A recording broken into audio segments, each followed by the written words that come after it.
दिवसीय कोटा महोत्सव का आज से आगाज हो गया। लोकसभा स्पीकर ओम बिरला ने खड़े गणेश मंदिर में आरती की। इसके साथ ही कोटा महोत्सव विधिवत शुभारंभ हुआ। इस दौरान त्रिनेत्र कथक संस्थान की ओर से गणपति नृत्य की स्तुति दी गई।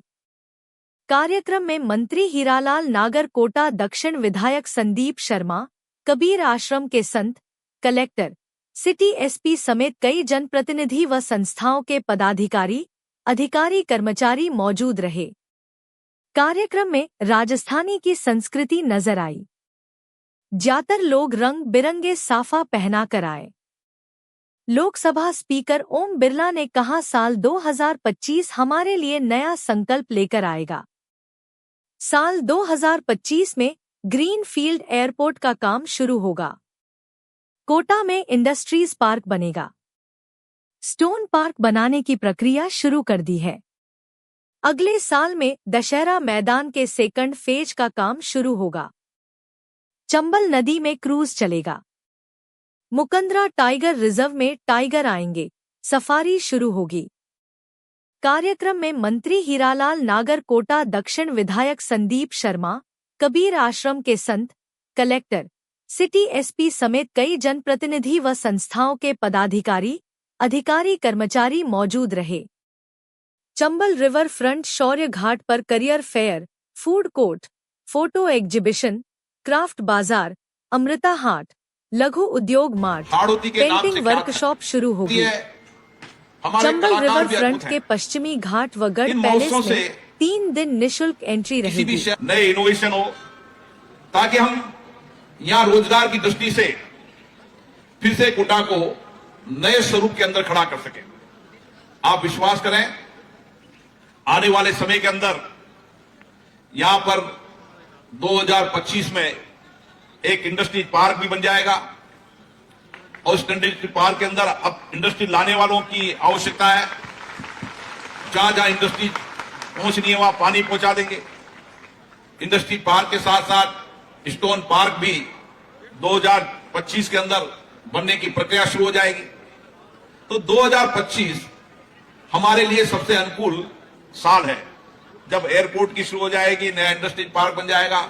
और जो आप सोचते हो, चिंतन करते हो, उस सोच चिंतन की आवश्यकता के अनुसार 2025 आने वाले समय के अंदर सबसे सुनहरा वर्ष होगा, जब हमारे जितने भी, चाहे खड़े गणेश जी का मंदिर हो, चाहे मथुराधीश का मंदिर हो, तमाम हमारे आध्यात्मिक केंद्र, हमारा किशोर सागर तालाब, हमारा दशहरा मैदान का सेकंड फेज, जो हमारी सोच और चिंतन है कि जिस तरीके से यशु भूमि है, भारत मंडप है, इसी तरीके से दशहरे मैदान का काम भी 2025 में शुरू हो जाएगा, ताकि देश और दुनिया के लोग यहां पर आ सकें, इस मैदान में अपनी प्रदर्शनी लगा सकें, सेमिनार कर सके, आयोजन कर सके। क्योंकि आने वाले समय के अंदर इन सब स्थानों की आवश्यकता होगी। किशोर सागर तालाब भी अपने आप में अद्भुत होगा और देश और दुनिया के लोग उसको देखने आएंगे। और हमारा चंबल रिवर फ्रंट के साथ यहाँ का क्रूज चंबल नदी पे, वह भी 2025 में शुरू हो जाएगा। चंबल रिवर फ्रंट के अंदर भी देश और दुनिया के लोगों को कैसे लाया जा सकता है, इसके लिए एक व्यापक योजना बनाई जा रही है। मैंने जिला कलेक्टर से कहा है कि दुनिया के जितने भी लोग हैं, देश के जितने भी लोग हैं, सेलिब्रिटी लोग हैं, वो जब चंबल रिवर फ्रंट पर आएंगे तो आने वाले समय में शादियों का और इवेंट का सबसे बेहतर स्थान चंबल रिवर फ्रंट होगा। और इसीलिए मुकंदरा नेशनल पार्क, वहां पर टाइगर्स आ गए। 2025 में 3 टाइगर और आएंगे। रामगढ़ अभ्यारण्य में भी नए टाइगर आएंगे। इस तरीके से दोनों अभ्यारण्य, जंगल और जल, ये किसी शहर में नहीं हो सकते। इसलिए जंगल और जल अगले 2025 में रामगढ़ और दोनों में सफारी शुरू हो जाएगी, चंबल क्रूज भी शुरू हो जाएगा। ऐसी बहुत सारी योजनाएं हैं। मुझे लगता है कि आने वाला समय हम सबके लिए नया वर्ष, हम सबके लिए नया संकल्प लेकर आएगा। लेकिन अब आवश्यकता है इंडस्ट्रीज के लोगों को, मैं कहना चाहता हूं, नई सोच, नई चिंतन से, नए इनोवेशन से। आपके पास न संसाधनों की कमी है, या एग्रो बेस्ड इंडस्ट्रीज का बहुत बड़ा हब बन सकता है। बूंदी एग्रो इंडस्ट्रीज का देश का सबसे बड़ा हब बनने वाला है। कोटा को भी इसी दिशा के अंदर काम करने की आवश्यकता है, ताकि कोटा बूंदी का एग्रो इंडस्ट्रीज का बड़ा हब बना सके। इसलिए आपको किसी तरह की कोई परेशानी नहीं आएगी। हमारे ऊर्जा मंत्री जी भी यहाँ पर बैठे हैं, हीरालाल जी, जो ऊर्जा की कोई कमी नहीं आएगी। पानी का मंत्री भी यहाँ पे है, हमारे एमएलए साहब हैं, जिला कलेक्टर महोदय हैं, और आचार्य जी विराजमान हैं, अशोक माहेशी जी, कांति जैन जी, गोविंद, सभी जनप्रतिनिधि, सभी अतिथि यहाँ पर है। मैं सबका इस महोत्सव के लिए, सहयोग के लिए धन्यवाद देता हूं। ये महोत्सव हमारी विरासत, हमारी संस्कृति, हमारी आध्यात्मिक शैली का परिचित है।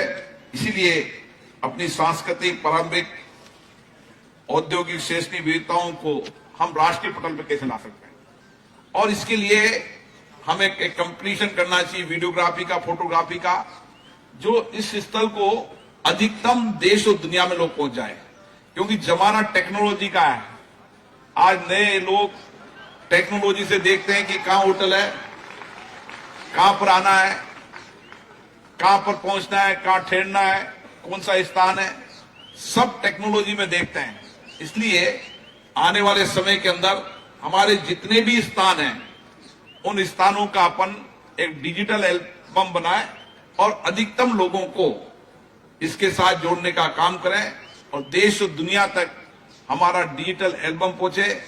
हमारी जो कहानियां हैं, वो कहानियां जो विपरीत कहानियां होती है, उसको तो हम जल्दी से फॉरवर्ड करते हैं, बहुत जल्दी करते हैं उसमें, लेकिन जो सकारात्मक प्रयास है, उस सकारात्मक प्रयास में हर कोटावासियों का योगदान होना चाहिए। अपने रिश्तेदार, मिलने वाले, दुनिया, देश के अंदर किस तरीके से कोटा बदल रहा है।